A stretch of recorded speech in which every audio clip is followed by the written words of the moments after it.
Operation Sindoor కొనసాగుతున్న నేపథ్యంలో తెలుగు రాష్ట్రాల్లో హై అలర్ట్ ప్రకటించారు. హైదరాబాద్, విజయవాడ, విశాఖపట్నంలో భద్రతను కట్టుదిట్టం చేశారు. హైదరాబాద్లో ఓవైపు ఐపీఎల్ మ్యాచ్, మరోవైపు మిస్ వరల్డ్ పోటీలు ఉండడంతో అప్రమత్తమయ్యారు. సమస్యాత్మక ప్రాంతాల్లో అణువణువు గాలిస్తున్నారు. 3 కమిషనరేట్ల సిపిలు నిరంతరం పర్యవేక్షిస్తూ ఉన్నారు. చార్మినార్, చౌహమల్లా ప్యాలెస్ ను మిస్ వరల్డ్ పోటీలో పాల్గొనే భామలు సందర్శించనున్నారు. దీంతో ఆ ప్రాంతాల్లో పకడ్బందీగా భద్రతా ఏర్పాట్లు చేశారు. హైదరాబాద్ కమిషనరేట్ పరిధిలోని హోటల్స్ లో సన్ రైజర్స్ ఆటగాళ్లు ఉంటున్నారు. దీంతో హోటల్స్ కు సంబంధించిన సీసీ కెమెరాల ద్వారా క్షుణ్ణంగా పర్యవేక్షించనున్నారు. అటు ఏపీలోనూ తీర ప్రాంత భద్రతపై సీఎం చంద్రబాబు పోలీసులు అధికారులను అప్రమత్తం చేశారు. కేబినెట్ లో చర్చించిన ముఖ్యమంత్రి ఎలాంటి అవాంఛనీయ ఘటనలు జరగకుండా చర్యలు చేపట్టాలని సూచించారు. విశాఖలో పోలీసులు హై అలర్ట్ అయ్యారు. సమస్యాత్మక ప్రాంతాలను గుర్తించి అణువణువు గాలిస్తున్నారు.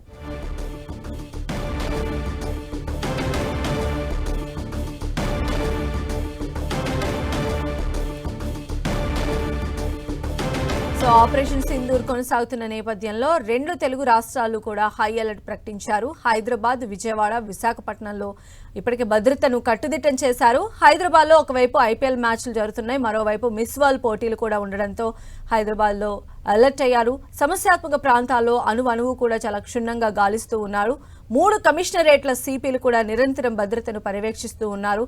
మెయిన్ గా చార్మినార్, చౌహమల్లా ప్యాలెస్ ను మిస్ వరల్డ్ పోటీలో పాల్గొనే భామలు సందర్శించబోతూ ఉన్నారు. దీంతో ఆ ప్రాంతాల్లో పకడ్బందీగా భద్రతా ఏర్పాట్లను కూడా చేశారు. హైదరాబాద్ కమిషనరేట్ పరిధిలో ఉన్న హోటల్స్ లో సన్ రైజర్స్ ఆటగాళ్లు కూడా ఉంటున్నారు. దీంతో ఆ హోటల్స్ కు సంబంధించిన సీసీ కెమెరాల ద్వారా కూడా క్షుణ్ణంగా పర్యవేక్షిస్తూ ఉన్నారు. అటు ఏపీలో కూడా తీర ప్రాంత భద్రత పైన ఇప్పటికే సీఎం చంద్రబాబు పోలీసులు అధికారులను అప్రమత్తం చేశారు. కేబినెట్ లో చర్చించారు.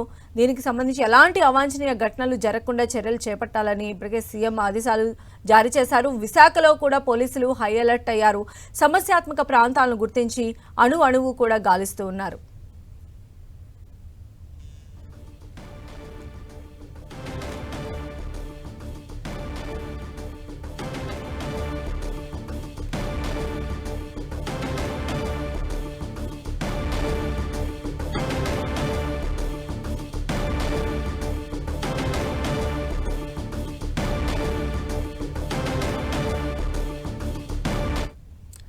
ఆపరేషన్ సింధూర్ కొనసాగుతున్న వేళ 2 తెలుగు రాష్ట్రాల్లో కూడా హై అలర్ట్ కొనసాగుతోంది. అటు హైదరాబాద్, విజయవాడ, విశాఖపట్నం 3 ప్లేసుల్లో కూడా హై అలర్ట్ కొనసాగుతోంది.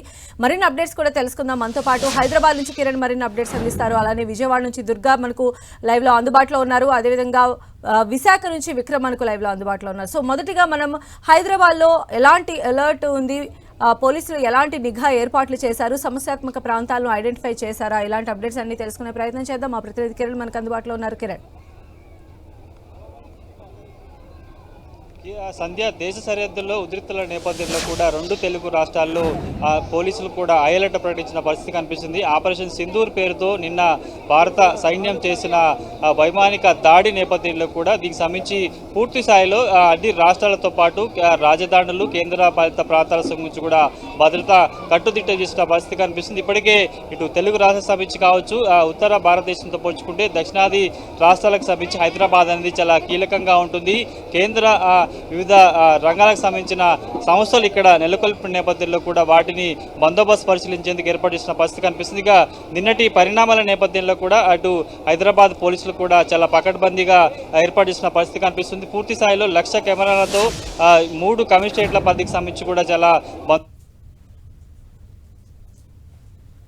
నేపథ్యం. ఇక వీటితో పాటు పలు ఐపీఎల్ మ్యాచ్లు కూడా హైదరాబాద్ కేంద్రంగా జరుగుతున్న నేపథ్యంలో ప్రస్తుతానికైతే కొంత నిన్న కేంద్ర ప్రభుత్వం విడుదల చేసిన జోన్ 2 లో హైదరాబాద్ ఉన్న నేపథ్యంలో కూడా దీనికి సంబంధించి ఎలాంటి అవాంతరాలు చోటు చేసుకోకుండా సున్నిత ప్రాంతాల్లో కూడా పోలీసులు ఇప్పటికే ఆదరణ తీసుకున్న పరిస్థితి. ఎందుకంటే తెలుగు రాష్ట్రాల నుంచి కాదు, యావత్ దేశం నుంచి కావచ్చు, వివిధ ప్రాంతాల నుంచి టూరిస్టులు పెద్ద సంఖ్యలో హైదరాబాద్కి వస్తుంటారు. హైదరాబాద్ నగరంలో వివిధ టూరిస్టు ప్లేస్లు ఉన్నాయి. చార్మినార్తో పాటు పలక్నుమాతో పాటు చౌముల్లా ప్యాలెస్తో పాటు గోల్కొండ వంటి ఆ ప్రాంతాల నేపథ్యంలో కూడా పెద్ద సంఖ్యలో నగరానికి టూరిస్టులు వస్తుంటారు. కేవలం వివిధ రాష్ట్రాలకు సంబంధించి కాకుండా దేశ విదేశాల నుంచి కూడా మెడికల్ టూరిజం సంబంధించి కావచ్చు, మెడికల్ సంబంధించిన వాటికి కూడా ఇక్కడ పెద్ద మొత్తంలో వివిధ దేశాల నుంచి కూడా వస్తున్న నేపథ్యంలో వాళ్ళకి సంబంధించి ప్రస్తుతం అటు ఇండియా పాకిస్తాన్ బోర్డర్లో కొనసాగుతున్న ఉద్రిక్తతల నేపథ్యంలో కూడా ప్రసార్కైతే హైలైట్ పరిచిన పరిస్థితి కనిపిస్తుంది. నిన్నటి పరిణామాల నేపథ్యంలో కూడా ముఖ్యంగా ఇటు దేశ రాజధాని ఢిల్లీతో పాటు వివిధ ప్రాంతాలకు సంబంధించి దక్షిణాది రాష్ట్రాలకు సంబంధించి ఆర్మీ నేవీతో పాటు వివిధ రంగాలకు సంబంధించిన వాటికి సంబంధించిన కూడా ఇక్కడే వాటి స్థావరాలు ఏర్పాటు చేసుకున్నాయి. దీనికి సంబంధించిన ఇక్కడే ఉన్న నేపథ్యంలో పూర్తి స్థాయిలో కూడా ఇక్కడ ఎలాంటి పరిస్థితులు వచ్చినా కూడా ఎదుర్కొ రైట్ కిరణ్, మీరు లైన్ లోనే ఉండండి. మరోవైపు విజయవాడ వెళ్దాం. విజయవాడలో ఎలాంటి పరిస్థితులు నెలకొని ఉన్నాయి ఆపరేషన్ సింధూర్ నేపథ్యంలో అనేటువంటి వివరాలు అందించడానికి మనతో పాటు ఉన్నారు దుర్గా.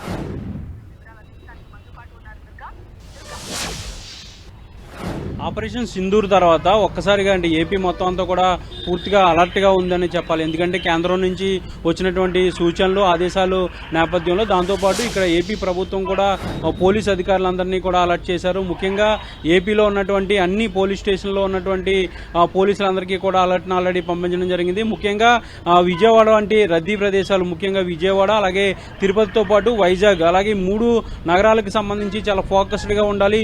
ప్రతి విషయంలో కూడా క్షుణ్ణంగా పరిశీలన చేయాలంటూ కూడా పోలీసులకి ప్రభుత్వం ఆదేశాలు జారీ చేయడం జరిగింది. ముఖ్యంగా మాస్ గ్యాదరింగ్ అనేది ఎక్కడ జరుగుతుంది, బస్టాండ్లు, రైల్వే స్టేషన్లతో పాటు మార్కెట్లు అలాగే రెగ్యులర్గా ఉండే షాపింగ్ మాల్స్ వీటన్నిటిలో కూడా పూర్తిగా మాక్ డ్రిల్స్ నిర్వహించడంతో పాటు ప్రజలందరినీ కూడా అప్రమత్తం చేయాలంటూ కూడా పోలీస్ శాఖను ఆదేశాలు చేసింది. నిన్న మధ్యాహ్నం నుంచి కూడా పోలీస్ డిపార్ట్మెంట్ ఆధ్వర్యంలో మాక్ డ్రిల్స్ నిర్వహిస్తున్నారు. ముఖ్యంగా విజయవాడ వ్యాప్తంగా ఉన్నటువంటి షాపింగ్ మాల్స్ అలాగే సూపర్ మార్కెట్లు, బస్టాండ్, రైల్వే స్టేషన్లలో అలాగే రద్దీగా ఉండే ఏదైతే మార్కెట్స్ ఉంటాయో ఆ మార్కెట్స్ లో కూడా పూర్తిగా మాక్ డ్రిల్ నిర్వహిస్తున్నారు. ఒకవేళ ఎలాంటి అవాంఛనీయ ఘటనలు కనుక జరిగినట్లయితే ఏ విధమైనటువంటి సన్నద్ధతతో ఉండాలనేది పోలీస్ డిపార్ట్మెంట్ కి సూచనలు ఇవ్వడంతో పాటు ఇటు ప్రజల్ని కూడా అప్రమత్తం చేసే విషయానికి సంబంధించి పూర్తి స్థాయిలో మాక్ డ్రిల్స్ నిర్వహిస్తున్నారు. బాంబ్ బ్లాస్ట్ కి సంబంధించి లేదంటే ఎవరైనా తుపాకీలతో అటాక్ చేస్తే ఏ విధంగా వాళ్ళ నుంచి రెస్క్యూ అవ్వాలి, అక్కడ ఉన్నటువంటి చుట్టుపక్కల ఉన్న వాళ్ళందరినీ కూడా ఏ విధంగా కాపాడాలనే అంశానికి సంబంధించి పూర్తి స్థాయిలో ప్రజలకు అవగాహన కల్పిస్తున్నారు. ప్రతి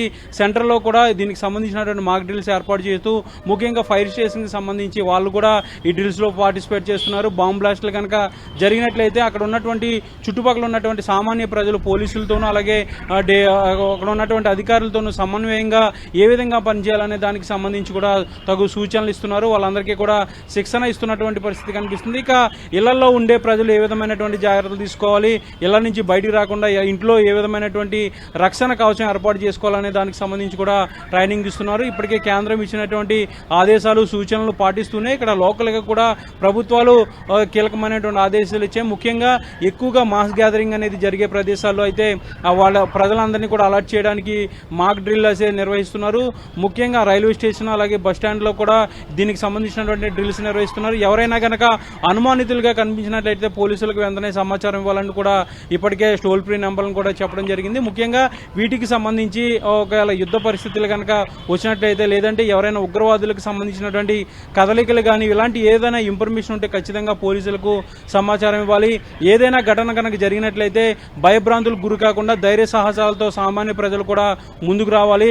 దానికి సంబంధించినటువంటి ఒక అవగాహన కల్పించే దిశగా పోలీసులన్నా కూడా మాక్ డ్రిల్స్ నిర్వహిస్తున్నారు. రాష్ట్ర వ్యాప్తంగా కూడా ఇదే పరిస్థితి కొనసాగుతుంది. ఎప్పటికప్పుడు ప్రభుత్వం నుంచి కూడా ఆదేశాలు పోలీస్ శాఖకు వెళ్తున్నాయి. దీంతో పాటు ఏదైతే రాష్ట్రంలో ఉన్నటువంటి కొన్ని డిఫెన్స్ కి సంబంధించిన డిపార్ట్మెంట్స్ కూడా వీటిలో పార్టిసిపేట్ చేస్తున్నాయి. ఏదైనా కనుక ఘటనలు కనుక జరిగినట్లయితే ఎలాంటి జాగ్రత్తలు తీసుకోవాలి, ఏ విధంగా తాము కాపాడుకోవడంతో పాటు అవసరమైతే వైజాగ్ వెళ్దాం. విశాఖపట్నం ఏంటంటే అటు పోర్టు పరంగా నేవీ పరంగా అన్ని రకాలుగా కూడా దేశం మొత్తంలో బాగా థ్రెడ్ జోన్ ఉండేటువంటి ఛాన్సెస్ అలాంటి ప్లేసెస్ వైజాగ్ కూడా ఉంటుంది.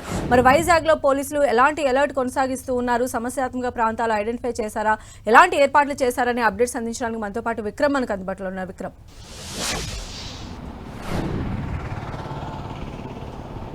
దేశవ్యాప్తంగా అత్యంత ప్రమాదకరంగా ఉన్నటువంటి ప్రాంతాల్లో రెండో జాబితాలో విశాఖపట్నాన్ని కేంద్ర ప్రభుత్వం చేర్చడం జరిగింది. ఈ నేపథ్యంలో విశాఖపట్నంలో గత కొద్ది రోజుల నుంచి కూడా హై అలర్ట్ను కొనసాగిస్తూ ఉన్నారు.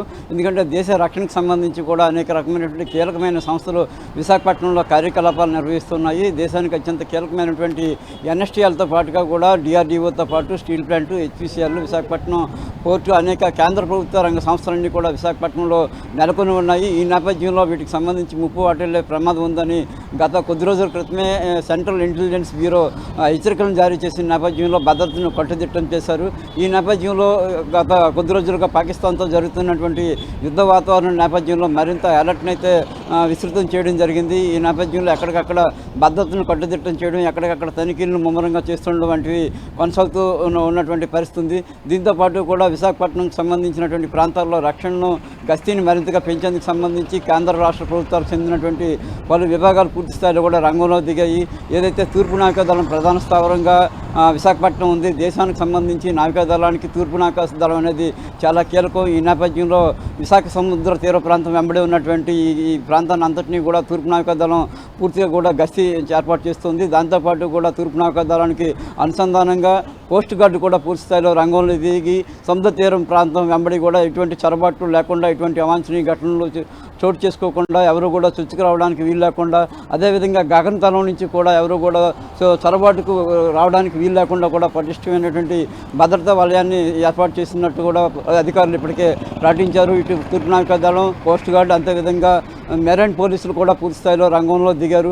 కేంద్ర ప్రభుత్వానికి చెందినటువంటి ఈ తూర్పు నావికాదళం, కోస్ట్ గార్డుతో పాటుగా రాష్ట్ర ప్రభుత్వానికి చెందినటువంటి మెరైన్ పోలీసులు కూడా ఎప్పటికప్పుడు నిరంతరం విశాఖపట్నంతో పాటు ఈ తీర ప్రాంతం వెంబడి ఉన్నటువంటి ప్రాంతాలన్నింటినీ కూడా గస్తీ కొనసాగిస్తూ ఉన్నారు. విశాఖపట్నంకి సంబంధించి పాకిస్తాన్తో జరిగినటువంటి యుద్ధానికి సంబంధించి గత పాత నేపథ్యం కూడా కలిసి వస్తుంది. ఎందుకంటే గతంలో 1971లో యుద్ధం పాకిస్తాన్తో జరిగిన సందర్భంలో విశాఖపట్నం సముద్ర తీర ప్రాంతం చాలా కీలకమైనటువంటి పాత్రను పోషించడం జరిగింది. అప్పట్లో ఇక్కడ విశాఖపట్నం సంబంధించినటువంటి తీరం వెంబడి పాకిస్తాన్కి చెందినటువంటి శత్రుముఖలన్నీ కూడా ఒకసారిగా విరుచుకుపడుతున్న నేపథ్యంలో ఇక్కడ మన దేశానికి సంబంధించినటువంటి సైనికులంతా ప్రతిఘటించిన నేపథ్యంలో ఇక్కడ విజయం సాధించింది. తూర్పు నావికాదళం కేంద్రంగా భారతదేశం ఒక గణనీయమైనటువంటి చారిత్రాత్మకమైన విజయాన్ని సాధించింది. ఈ నేపథ్యంలోనే విక్టరీ ఎక్స్చేంజ్ చిప్పున విశాఖపట్నంలో ఈ స్తూపాన్ని కూడా ఏర్పాటు చేసి పెద్ద ఎత్తున విజయోత్సవాలు, సంబరాలను చేసుకున్నటువంటి సందర్భాలను కూడా ఇప్పుడు గుర్తు చేసుకుంటున్నారు. ఈ నేపథ్యంలో విశాఖపట్నం దేశ రక్షణకు సంబంధించి కీలక పాత్ర పోషిస్తున్న నేపథ్యంలో ఎటువంటి అవకాశాలను కూడా వేడవకుండా గట్టి బందోబస్తును, అదేవిధంగా గస్తీని, నిఘాను కూడా పెంచుతూ అన్ని రక్షణ వ్యవస్థలన్నీ కూడా ఏకమై సమన్వయంతో పనిచేస్తూ కూడా ఎటువంటి అవాంఛనీయ ఘటనలు, ఎటువంటి చొరబాట్లు చేయకుండా భద్రతను చేస్తున్నటువంటి పరిస్థితి ఉంది. సంధ్య. రైట్ విక్రమ్, అది మొత్తంగా దేశవ్యాప్తంగా ఆపరేషన్ సింధూర్కి సంబంధించి కేంద్రం కొన్ని ప్లేసెస్కి అలర్ట్ జారీ చేసింది. తాజాగా 2 తెలుగు రాష్ట్రాల్లోని హైదరాబాద్, విజయవాడ, విశాఖపట్నానికి సంబంధించి కూడా అలర్ట్ జారీ చేసిన నేపథ్యంలో ఇక్కడ పోలీసు చాలా నిఘా వ్యవస్థను పటిష్టం చేసిన పరిస్థితులు ఉన్నాయి.